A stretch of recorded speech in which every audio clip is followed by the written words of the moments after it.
for us to have any meaning at all, we have to first restore the dignity and worth as God's image bearer. The key word is dignity and worth. You see, nowadays, we always hear life coaches teaching people about self-worth, the need to feel dignified. Have you ever heard that? Nowadays, you can just go to Google and you just type in, life coaches, and all the talks they give you, advice, encouragement, it's all got to do with your dignity and self-worth. Don't live somebody's life. Live your own life. That kind of thing. Life coaches always love to say that. And our government always say, give people a job so that they can live with dignity. Then the opposition will come in and say, give people a minimum wage so that they can live with dignity, So it's very clear to the world now that we human beings, besides money, above that, in fact, we need to have dignity and worth. It's very clear now.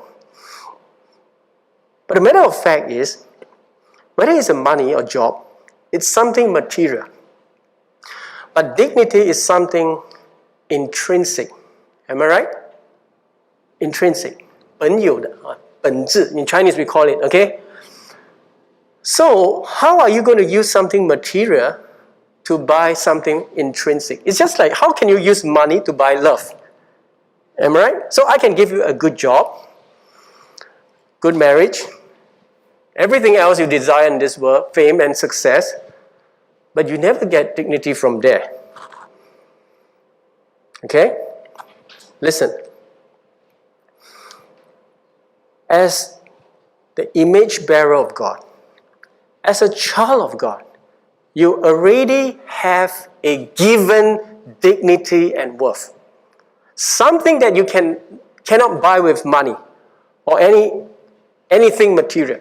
Good qualification, good job, and you cannot buy with that. So, you're already given.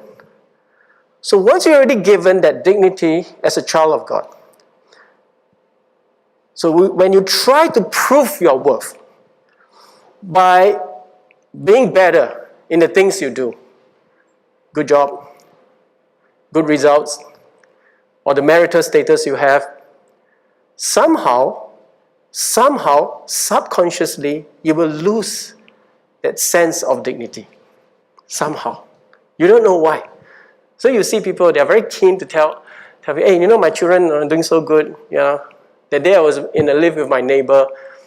What are your children doing now? Oh, my child is going to the uni. No, straight away. No, he wants to tell me something that his child has achieved or what. You get what I mean? I'm nothing wrong with that, But as it is, I always talk to people. I realize people are trying to tell me their achievements to prove their worth to me. But when I read the Bible, I realize, apart from everything I have, I already have a given worth and dignity in Christ. But my problem is that sense of dignity. I lose that sense of dignity. Now, having that dignity and having that sense is different. No? When you don't have that sense, you feel lousy, you feel inferior. Yeah, I know I'm a child of God, but the sense is like, no, I don't feel it. You get what I mean? So how do you get that sense? When you say you're a glorious child of God, you're given the greatest worth as a child of God. But what is that sense of worth? That is when you do the very thing a child of God will do. That is living in obedience to God the Father. You get what I mean? Now that's the thing. Nothing wrong with studying and working seriously. But when you do it just for a living, you lose the sense of worth. But you do it in obedience to God, to magnify His creativity, His wisdom, His love. Do it to honor Him. That sense of dignity and worth will arise within you. You get what I'm trying to say now? Okay? No use chasing after fame, prestige, to make yourself feel dignified. It never comes.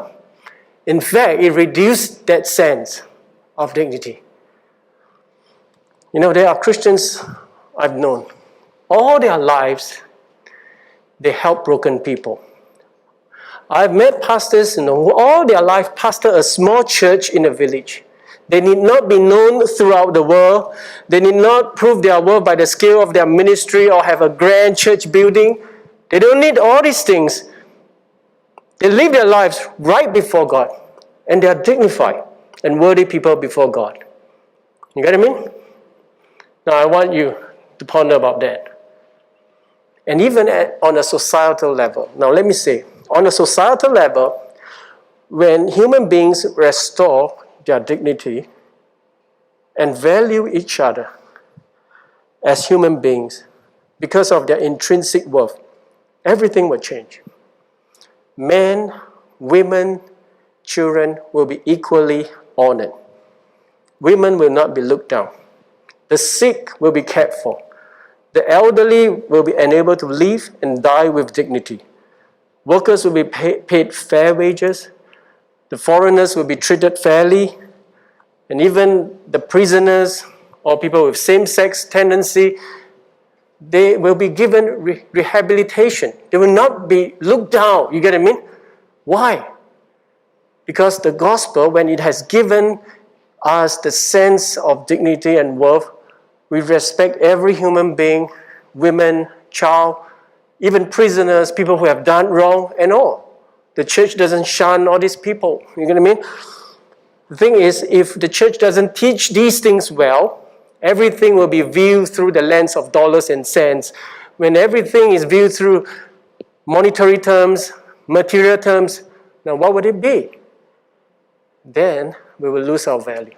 We will start looking down on some people who doesn't have this, who doesn't have that, and all. You get the whole idea? You get the idea. Now I'm giving you a very big idea about what Christianity is all about.